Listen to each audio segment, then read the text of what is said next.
Ako prvý hack som pred spaním vyskúšala kombináciu magnézia a čaju. Zvolila som si zelený a táto kombinácia by mala zabezpečiť lepší spánok, vyrelaxovanie tela a mysle predtým, ako si láhnete spať a dokonca aj to, že sa v noci nebudete budiť. Nič z toho nie sú prelomové informácie, ale musím povedať, že to bol naozaj príjemný spôsob, ako sa večer trošku upokojiť a ísť spať s trošku pokojnejšou hlavou.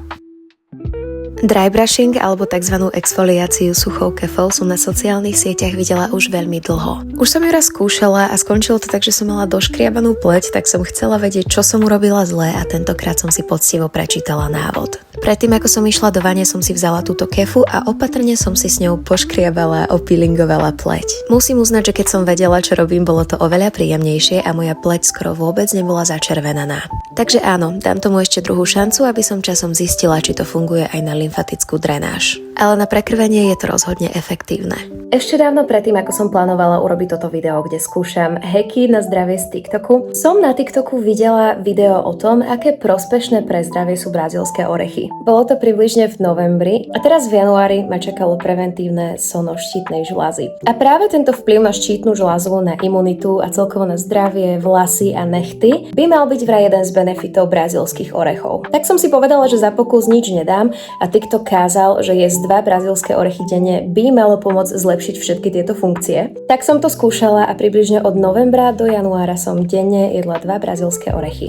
Neviem vám povedať, či to bolo nejak prirodzene mojim organizmom, alebo či tomu pomohli aj tie brazílske orechy, ale výsledky na tomto sone som mala veľmi dobré a lepšie ako minulý rok. Možno je to súhra obidvoch faktorov, ale nechcem vám teraz hovoriť, že vám brazílske orechy nejak zázračne vyliečia všetky možné zdravotné problémy vážnejšie. To určite nie. Neviem na 100% dokázať, že mi pomohlo práve to, ale videla som to na TikToku, vyskúšala som to, tak som si myslela, že stojí za to povedať.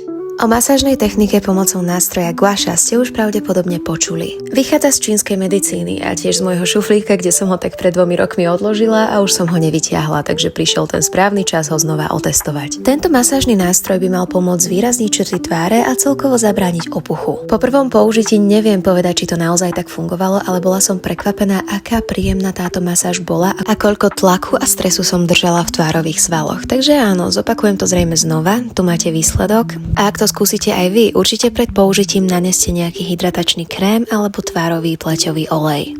Z písania denníka alebo journalingu je už trend niekoľko rokov a musím povedať, že ho pravidelne dodržiavam. Ráno som začala tým, že som si vyplňala úlohy v takej knihe zameranej na sebarozvoj, ktorú teraz čítam alebo píšem, a večer som sa vrhla už na klasický, obyčajný zápisník. Ako diktuje trend, sem som si zapísala už nie svoje pocity, ale zoznam vďačnosti. Úprimne toto obyčajne nerobím, ale je to príjemná aktivita na konci dňa. Keď scrollujem TikTokom, v poslednom čase veľmi často vidím jogu zameranú špecificky na uvoľnenie stresu a traumy, ktorú vraj zbierame v našich bedrách a v oblasti panvy. Tieto cvičenia som už párkrát skúšala a veľmi rada si ich zopakujem, najlepšie pred spaním, pretože mi naozaj pomáhajú uvoľniť sa. Nie je to nič náročné, skôr je to zamerané na to, aby ste si sledovali dýchanie a to, ako sa vaše telo cíti. V podstate je to iba taký lightový stretching, takže keď to chcete vyskúšať, stačí, keď si na YouTube alebo priamo na TikToku nájdete videá, kde sa môžete inšpirovať jednotlivými pózami. A samozrejme vám odporúčam použiť podložku, aby vám boli tieto pózy čo najviac pohodlné.